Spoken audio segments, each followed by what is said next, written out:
Hey, welcome to week 2 of our series. We're happy you're here, and we're grateful you found us. Our series is called Lost and Found, and we hope that as we share these things, it blesses you, it strengthens you, and it helps reveal who God is so that you can have a relationship with Him. Now, last week when we gathered together, we talked about our purpose and how we've lost our purpose in this season of life. And so hopefully you've had time to think about that. You've had time to kind of process and learn and kind of look at yourself and figure out where you are in your purpose. Now, we said this, that Christ gives purpose that lasts for eternity. The world offers us things that give purpose only for a season.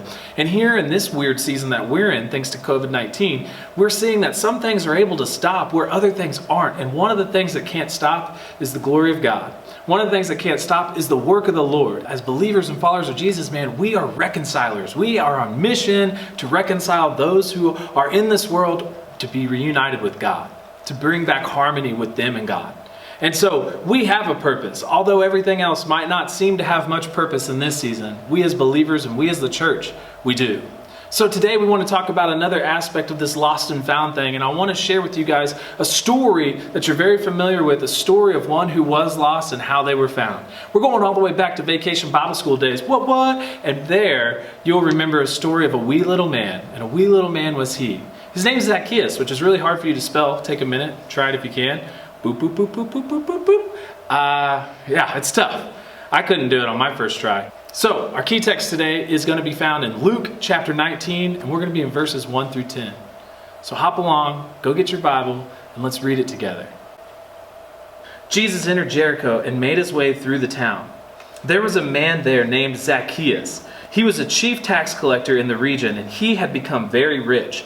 He tried to get a look at Jesus, but he was too short to see over the crowd. So he ran ahead and climbed a sycamore fig tree beside the road, for Jesus was going to pass that way. Let's pause for a moment right there and just talk about what we've discovered so far. Zacchaeus has a lot of identifying characteristics that come out to us right here through the text. So it says this, first of all, it says that his name is Zacchaeus, which I told you already is really hard to spell, and two, that his identity comes from his job, which is a chief tax collector. Now, this is one of those things where he is despised by his people because he's basically sold them out to go and earn their money and sell it back to Rome, and he has profited well. Business is booming. He's much like a tax service we have today. You know, you go in there, they tell you it's going to be free, they tell you it's going to cost hardly nothing, and then they're like, here, you owe us this much money. And you're like, what? Boom, roasted, tax people. Now, here's what's up. Zacchaeus has made tons of money off of this kind of scam, kind of this business idea, and he probably hasn't made many friends while he's at it. So Zacchaeus is not only wealthy, he's not only a chief tax collector, he is a guy who's short, right? The Bible said so. He's obviously got to deal with it. And I'm sure when people get to heaven, they're like, hey man, you're not as short as I thought you were. You're a little bit taller actually. And that's something we'll find out on the other side of eternity. I can't wait. Zacchaeus is this guy who has all of these identifying factors. He has these things that we'd look at him and we'd see and we'd kind of be able to judge him based on his appearance and on the things that he's doing. And as we're looking at it, we see that Zacchaeus probably is very similar to us and very similar to our world today. He's someone who has much, but he's looking for more. He's someone who is in a current situation where he's not satisfied with where he's at. He's someone who has limitations, and he's willing to admit it, and he's going to do something about it. Now, this is for you who's watching, man, to think about it. What do you have much of that isn't enough? What do you have much of to where you're still searching and seeking something? What is it that you're seeking after? Perhaps maybe you too are seeking after a relationship with Jesus. I think it's really cool and interesting because Jesus will identify himself back in Luke chapter 7 verse 34 that he is a friend of the tax collector. And that's who Zacchaeus is. And Zacchaeus has this idea of this guy's coming to town, and this guy has claimed to be a friend to people like me, a person who probably doesn't have many friends. It makes me think when I was a kid, man, I had relationships with people that maybe I liked them because of the things they had. Man, I know, that sucks, right? I'm not a very good person. I'm willing to admit that. We use people. You do. Teenagers, y'all know this, man. You're friends with some people who have a pool in the summertime, and then when it's school time, you don't even care at all. Am I right? Some of us are friends with people because we think their sister's hot, and wow, that's depressing. But hey, some of us are friends with people for the wrong reasons, and I imagine Zacchaeus was somebody who didn't know his true friends were. He was someone who had wealth, he was someone who had people around him, but there were people probably just using him for what he had. And Zacchaeus is longing for friendship. He's longing for relationship. And Jesus is one to say that even he is a friend to sinners and a friend to tax collectors. So how interesting that this wee little man, right, Vacation Bible School language, has run all the way down to the road, and there he saw a sycamore tree, and he humbled himself to climb it and to look down. So let's look and see what's going on. Verse 5 said this: when Jesus came by, he looked up at Zacchaeus and called him by name. Zacchaeus, he said, quick, come down. I must be a guest in your home today. Zacchaeus quickly climbed down the tree and took Jesus to his house in great excitement and joy. Let's pause for a minute there and we'll kind of break this text down as well. A divine appointment has been scheduled in the shade of a sycamore tree for Zacchaeus. In the shade of this tree, Jesus approaches, knowing full and well that this man is hidden inside of it. And Jesus looks up and says, Zach, I'm coming over. Let's go. And for many of us, we would think, oh man, Jesus is coming over. I got some stuff I got to clean up. How's the yard look? What's in my front room? Did I wash the dishes last night? What's my house going to smell like? Zacchaeus jumps down from this tree, and in excitement, he takes Jesus home with him. In excitement, he takes advantage of the opportunity of Jesus, who's came and found him. Man, so many of us have this idea, this weird idea, that we have to get our life straightened up before Jesus can come into it. But how cool is it that Jesus is seen here as one approaching somebody lost in their sin, lost in their longing for more, and Jesus says, I'm coming over. Maybe I should do it like this. I'm coming over. Hi. And Zacchaeus doesn't miss it. Sadly, I think many of us have had the opportunity to encounter Christ. Man, I believe many of you have been exposed to the gospel before, but you've limited yourself in saying yes to Him. You're too prideful, you're too arrogant, you're too selfish, and you don't want people to know that you're not content with where you are, and you don't want people to know that you're in need of a Savior. And man, young person, old person, whatever person, may you hear this today, that you need to be humble and you need to just say yes to God.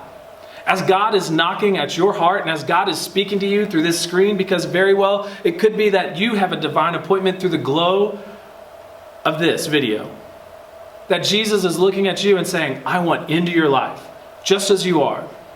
Right now, today, I want to come in and be with you.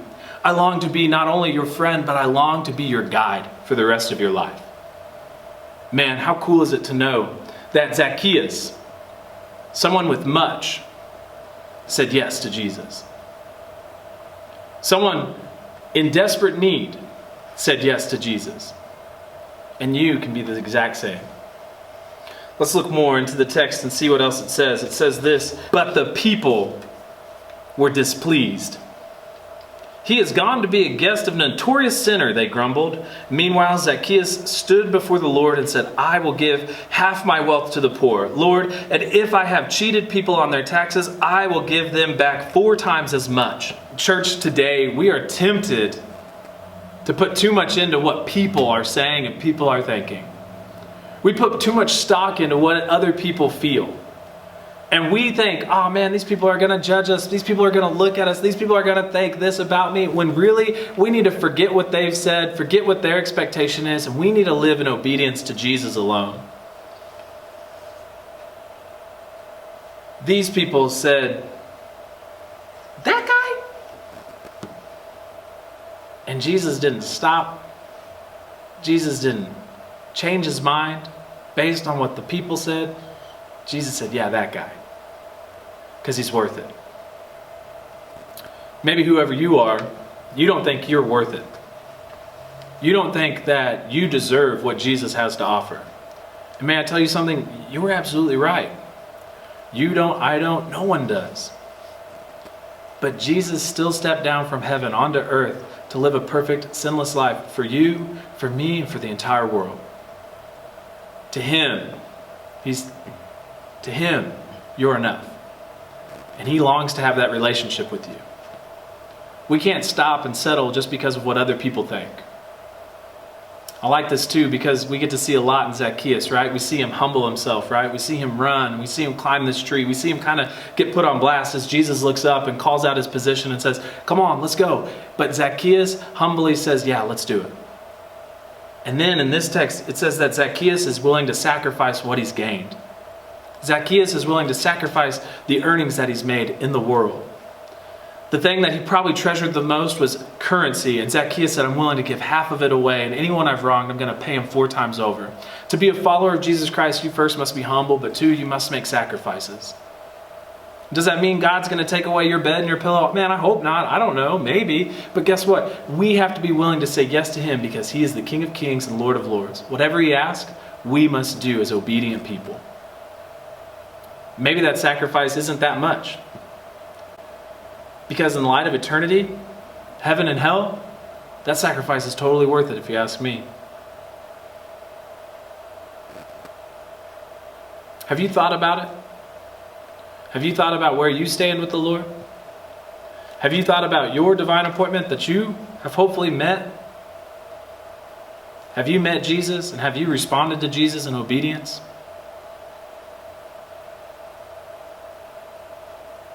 And what does Jesus have to say about that? Let's look and see what he says about Zacchaeus. Verse 9, Jesus responded, salvation has come to this house today. For this man has shown himself to be a true son of Abraham, for the Son of Man came to seek and to save those who are lost. Be encouraged that Jesus came seeking you and me and the world. He came and paid the price for us so that we no longer have to be lost, so that we could be found and we could be children of the King. If you're with us today and you've yet put your faith, hope, and trust in Jesus Christ and you would like to do that, may I encourage you to admit that you're a sinner, believe that Jesus is the Son of God and rose from the dead, and confess him as your Lord. Reach out to us in chat. Reach out to us through a direct message. Contact us so that we can pray for you, so that we can encourage you, and so that we can be with you in this journey of a life that has purpose and meaning. A life that has been found by the King of Kings. Maybe you're a believer and you're like, man, I've already done that. Then may you be so bold to go and see appointments met as people encounter Jesus through you and through your words. Let's get to work. The lost are out there. Let's help them get found. Thanks for watching 580 Students. We're so happy you joined us. If you enjoyed the video, make sure and hit that like button right down below, or push this button right here to subscribe. Then you can get all our cool content as it comes out. Here at FBC Ardmore, we're about investing in students with the truth of the gospel and equipping them to enjoy Christ forever. Thanks so much, and we hope to see you soon. Not only are we coming to you like this, but we're also looking up to you like that. Hello! Nobody cares. Anyway, it's going to be a lot of fun. Thanks for coming and hanging out with us. Let's try and do another one, and we'll do it like this. You can do that hello like after the service. Okay. Yeah, that'll be funny.